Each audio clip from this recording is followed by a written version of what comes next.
Bab 1. Himada.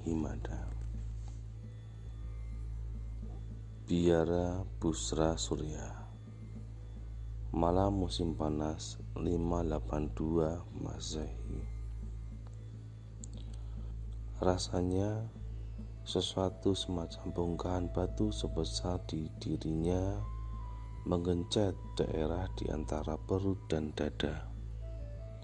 Semua organ di balik dadanya seolah-olah melesat. Himada. Lelaki itu melenguh. Penglihatannya menjadi liar, tidak fokus, seperti hendak menghitung satu persatu batu bata pada dinding-dinding biara. Jumlahnya ribuan. Himada telah datang. Dia bergerak lagi selangkah, berhenti, kemudian gulungan-gulungan teks tua terpeluk di dada. Punggungnya menyender pada lengkungan raksasa, pintu yang dibuat lebih dari yang dibutuhkan. Gerbang melengkung sempurna dengan jendela-jendela persegi di atasnya. Dia merasa kekuatan tercerabut dari otot-otot kakinya seketika, seperti kayu tua yang melepuk sempoyongan, lalu kaki kanan terseruk jubahnya sendiri. Tersungkur dia mengendus lantai biara. Gulungan-gulungan manuskrip berlompatan seolah ingin melarikan diri darinya.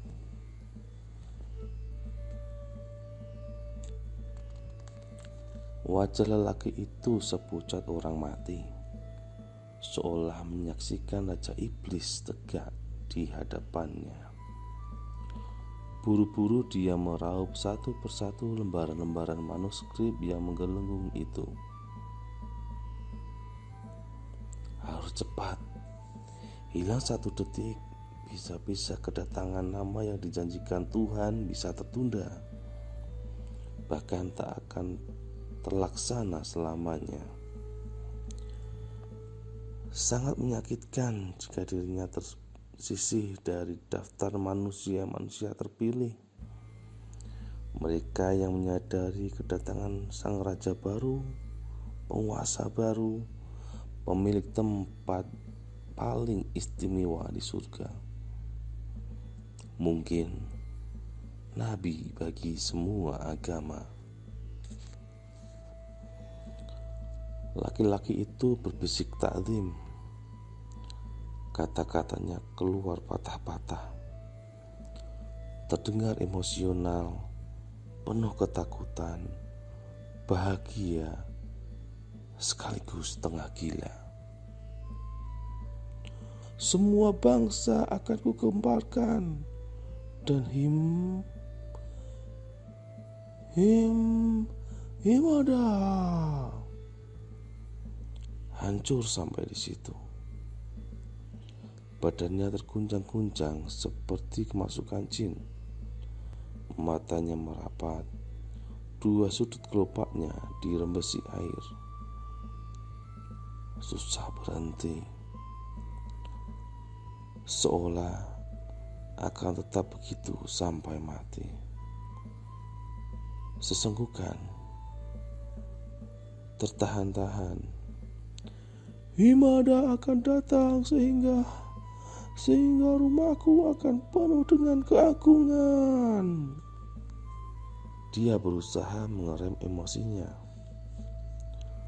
Sebentar saja, sampai selesai kata-kata Tuhan dia gumamkan.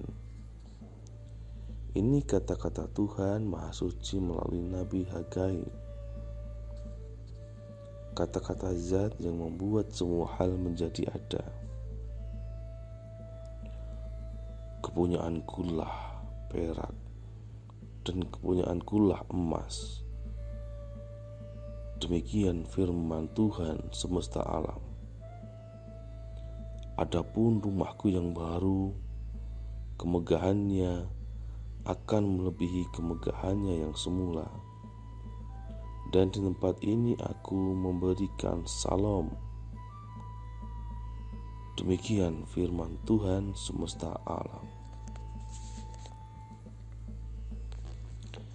Histeris lagi, dia seperti dilahirkan hanya untuk menangis. Punggungnya seolah lengket pada dinding terowongan pendek penghubung ruangan, melengkung tanpa daun pintu yang sedikit menjorok ke depan. Dinding itu membentuk sudut ketika bertemu dinding utama. Malam sudah terlalu matang. Isak lelaki itu menjadi satu-satunya bebunyian, mengharukan, memerindingkan. Matanya terbuka pelan-pelan, mereda pula tangisan yang misterius. Kejadian siang sebelumnya seperti dibentangkan lagi ke dalam penglihatannya. Sebuah adegan pada siang yang memanggang ketika biara tuanya kedatangan tamu dari jauh. "Apa hubungan anak ini dengan Anda?" Dia bertanya kepada seorang lelaki pedagang, pemimpin kafilah dari Mekah yang dia paksa untuk singgah dalam perjalanan niaga di Suriah. Sebuah jamuan yang tidak biasa. Sang tuan rumah yang mempelajari teks-teks kuno dari awal memang yakin hari ini bukan hari biasa. Para tamu dari negeri jauh itu juga bukan tamu biasa. Begitu juga dengan anak itu. Lelaki belia dengan wajah seolah memiliki cahaya sendiri itu seharusnya juga bukan bocah biasa. Matanya gelisah penuh hal-hal asing, ketakutan, kerinduan, dan ketakjuban yang diperas bersamaan. Anak laki-laki itu menggerus keingintahuan. Sang tamu, lelaki dengan tatapan mata seorang pelindung terbaik sedunia, menjawab tanpa setitik pun ragu, "Dia anakku." "Tidak mungkin, ayah anak ini masih hidup." Ada yang melonjak dalam batin penunggu biara itu. "Aku tidak mungkin salah."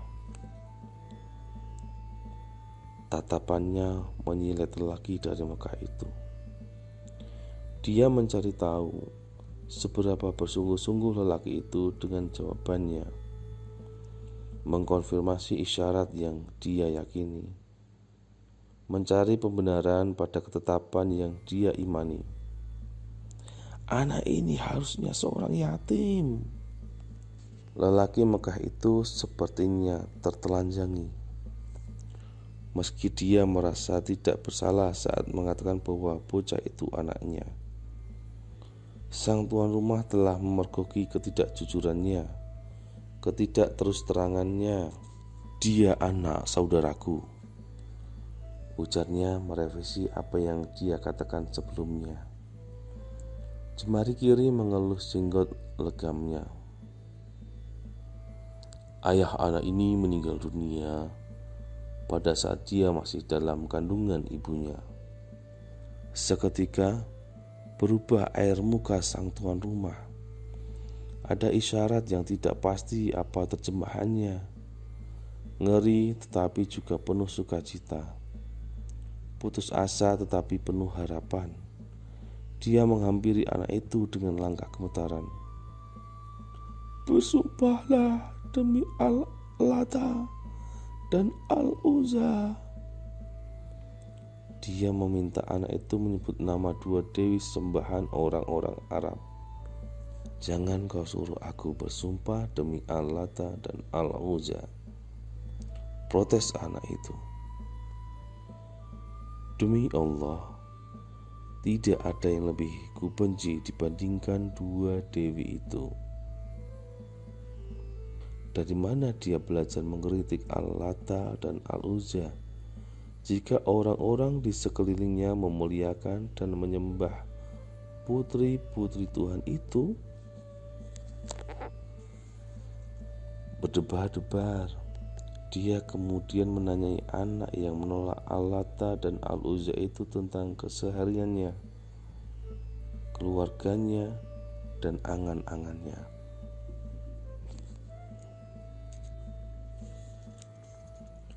Bocah itu ternyata seorang pengembala belia yang paling dipercaya di Mekah.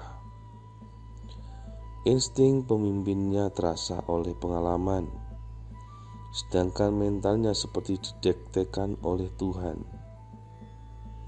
Tidak pernah berbohong, tidak pernah berkata buruk atau melihat hal yang buruk. Dia bermental kuat dan tidak pernah meratapi nasibnya.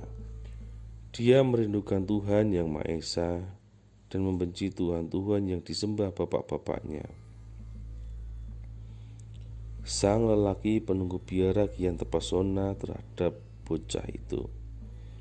Dia lalu meminta izin kepada anak itu untuk melihat bagian belakang tubuhnya, persis di antara dua bahunya. Tangannya menggigil seperti dijengkeliti demam tahunan. Tarulur meminta persetujuan sekali lagi lewat tatapan mata, lalu menyingkap jubah yang menutupi daerah di antara dua bahu anak itu. Gerakannya luar biasa lambat. Geletar pada jemarinya bekerja lebih cepat dibanding gerakannya sendiri. Tergerakap dia kemudian. Matanya membelalak, seperti seorang yang dicabut nyawanya dalam kondisi buruk. Beberapa detik tanpa reaksi, seolah dia benar-benar telah mati.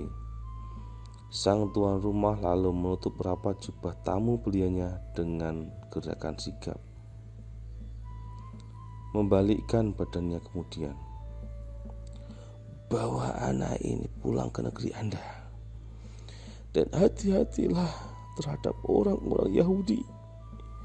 Demi Tuhan, kalau mereka melihat dan tahu seperti aku mengenalinya, mereka akan berbuat jahat terhadapnya.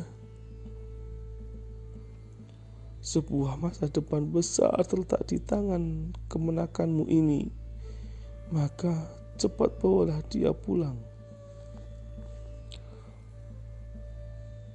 Lelaki Mekah, anak paman itu, tampaknya tidak mengerti sama sekali, seolah tuan rumah yang mengundangnya sehingga itu menggunakan bahasa yang telah lama punah. Anak ini adalah pemimpin dunia. Dia utusan Tuhan semesta alam. Dua bola mata sang paman melebar. Alih-alih merasa tertarik dengan kalimat terakhir lawan bicaranya, dia mulai merasa reaksi tuan rumah ini kian berlebihan. Dia masih tak mengatakan apa-apa sampai sang tuan rumah mendekatinya dengan gerakan kaki mengerap. Saat kalian datang, pohon dan batu menunduk sujud.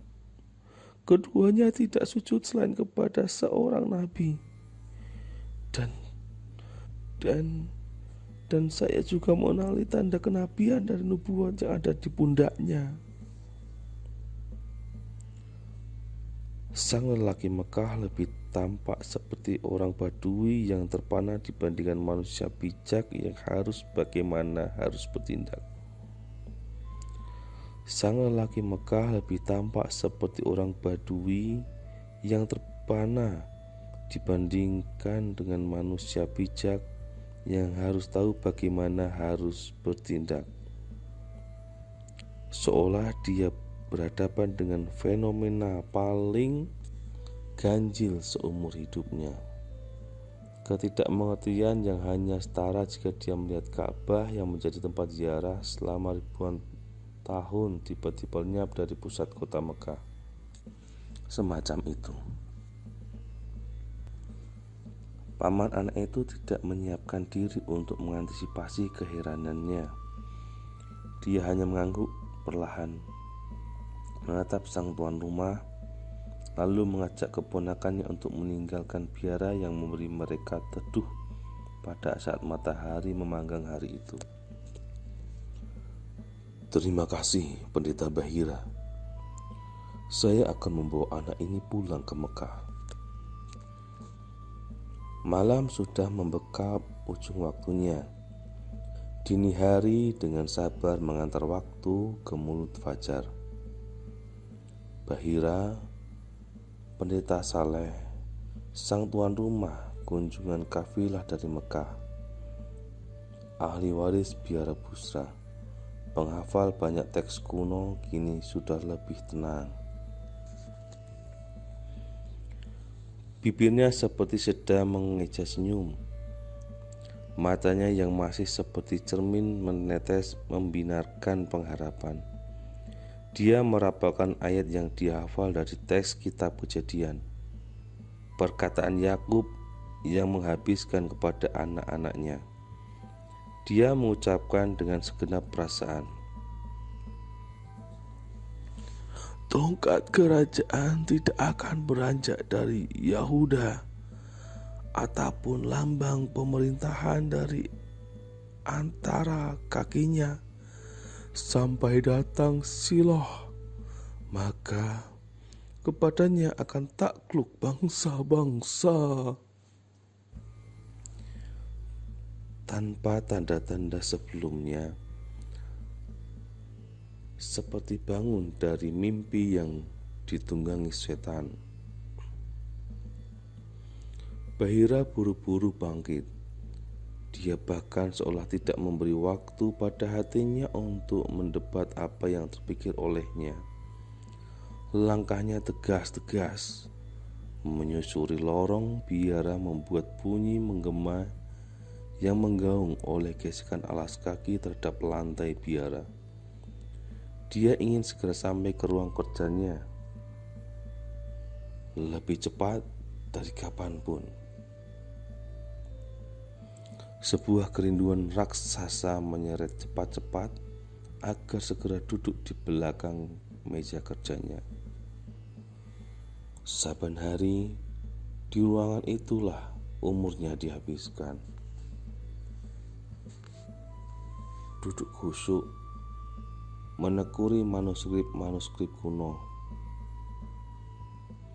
papirus-papirus yang mengungkap kejadian pada masa lalu dan meneropong apa yang terjadi pada waktu yang akan datang. Selebihnya, dia meremas waktu menjadi begitu pendek setiap dia menuliskan pemikirannya dalam lembaran-lembaran dokumen atau surat untuk dikirim ke berbagai koneksi. Hal yang terakhir itu yang hendak dia lakukan saat ini, ketika kesunyian benar-benar sampai pada titik terparah. Hanya napas, goresan tinta, dan sedikit bunyi api memercik di ujung lilin yang mengusik kesenyapan. Tinta di tangan Bahira lebih dahulu menulis sebuah nama sebelum menggoreskan kata apapun. Seseorang yang akan membaca buncahan hatinya, seseorang yang akan membantunya menerjemahkan kekacauan kalbunya, seorang sahabat baik yang juga mengimani Yesus dengan cinta yang menyeluruh, seorang pemuda yang kata-katanya diperhitungkan oleh kaum terpelajar di Mekah. Pengaruhnya berwibawa, meski acap kali dikucilkan oleh kaum pagan yang menjejali Ka'bah dengan ratusan berhala. Bahira menuliskan nama itu dengan kesyahduan, Waraqah bin Naufal.